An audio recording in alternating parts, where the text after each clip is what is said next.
మరి పైకి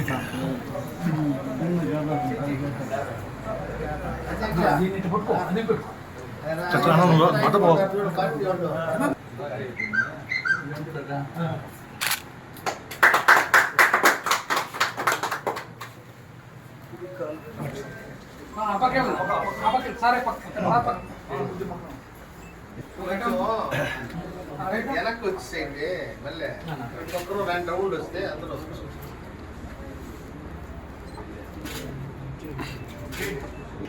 పొదలకూరులో సొసైటీలో ప్రాథమిక సహకార కేంద్రంలో ప్రారంభించాం.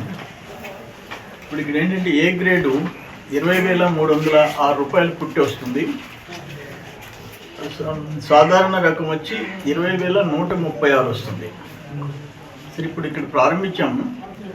కొంచెం మిగతా కింద డెల్టా ఏరియాల కంటే మెట్టు ప్రాంతాల్లో కొంచెం ముందు హార్వెస్టింగ్కి వస్తాయి, కోతలకు వస్తాయి.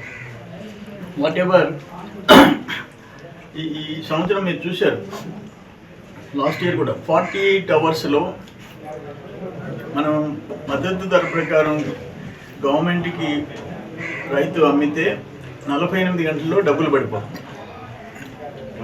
ఎంఎస్పి ప్రకారం 24 గంటలేనా? 24 గంటల్లో పడిపోతుంది. అది ఈ సంవత్సరం మినిమం 5 నుంచి 6 లక్షల టన్నులు ధాన్యం సేకరించేదానికి మేము మంత్రి గారు నాదెళ్ల మనోహర్ గారిని రిక్వెస్ట్ చేసాం. ఆయన యాక్సెప్ట్ చేశాడు. ఇప్పుడు ఫస్ట్ ఏంటంటే మార్చి ఎండ్ లోపల 2.5 లక్షల టన్నులకి టార్గెట్ ఇచ్చారు. ఏప్రిల్లో మనకి ఎక్కువ ఉంటుంది హార్వెస్టింగ్. ఏప్రిల్లో కూడా కలిపి around 5 to 6 lakh tons procure చేసేటట్టుగా మాట్లాడాం. ఎక్కడా రాజీ పడద్దు. రైతులకి నేను చెప్పేది ఏంటంటే, మీకు మద్దతు ధరకి ప్రభుత్వం కొంటుంది. ఇప్పుడు ఏదో కొంచెం ఎంఎస్పి కంటే ప్రభుత్వం ఇచ్చే మద్దతు ధర కంటే మార్కెట్లో కొంచెం 1,000-2,000 ఎక్స్ట్రా వస్తుందని రైతులు అనుకుంటారు. ఓకే, సంతోషం. తగ్గినప్పుడు ప్రభుత్వం కొనుగోలుకి సిద్ధంగా ఉంది. దాంట్లో మీరు ఎక్కడ కాంప్రమైజ్ కాబట్టి. రెండోది ఏంటంటే, మనకి ఇప్పటికీ కూడా అరౌండ్ 64 TMC సోమశిల్లో ఉంది.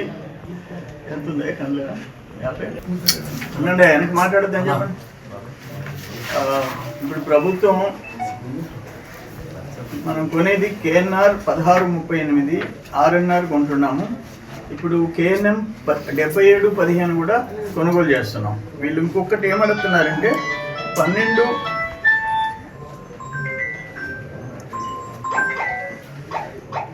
ఇంకొక వెరైటీ KNM 7715 కూడా కొంటున్నారు. 12,510 రకం, 12,510 రకం అదొక్కటి ప్రభుత్వం నుంచి పర్మిషన్ ఇప్పించమని రైతులు కోరుతున్నారు. అది కూడా ఒక ప్రయత్నం చేస్తాం. కండలేరులో 51.68 ఉంది. సుమారు 116 TMCలు ఉన్నాయి. ఇది ఒక చరిత్ర. ఒక్క జిల్లాకి 146 TMC 2 కలిపి కెపాసిటీ ఉండటం. ఇప్పుడు కూడా ఫస్ట్ క్రాప్ అయిపోయిన తర్వాత కూడా 116, దాదాపు 116 TMCలు ఉండటం. మళ్ళీ కనిగిరి రిజర్వాయర్, సర్వేపల్లి రిజర్వాయర్ చెరువుల్లో ఉండేది కాకుండా, అది నెల్లూరుకి ఎన్టీ రామారావు గారు ఇచ్చిన వరం. అది తెలుగుదేశం సృష్టి. అది ఉమ్మడి ఆంధ్రప్రదేశ్లో, తెలంగాణ, ఆంధ్ర, కోస్తా, రాయలసీమలో ఏ ఒక్క జిల్లాకి 146 TMCలు ఉండే సాగునీటి వసతి, తాగునీటి వసతి, పరిశ్రమలకు నీటిల కేటాయింపులు ఇంకెక్కడ లేవు. అది మనకే ఉంది. ఇంచుమించు 6-6.5 లక్షల ఎకరాలు వరి సేద్యం చేస్తారు. కొరవై మెట్టపైర్లు, మిగతా హార్టికల్చర్ పండ్ల తోటలు ఇవి పెంచుతారు.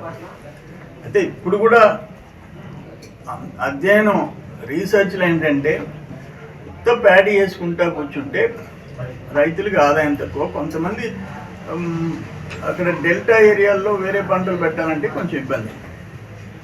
అంటే పొదలకూరు లాంటి ప్రాంతాలు, మెట్ట ప్రాంతాలు, ఆత్మకూరు, ఉదయగిరి, వెంకటగిరి ఈ ప్రాంతాల్లో మీరు పండ్ల తోటలు పెంచుకుంటే ఆదాయం పెరుగుతుంది. వాళ్ళు చెప్పారు కొన్ని చీనీ తోటలు ఇటువంటివి 2 లక్షల నుంచి 5-6 లక్షల రూపాయలు మిగులుతుందంట సంవత్సరానికి. పామ్ ఆయిల్లో మినిమం 1 lakh మిగులుతుంది.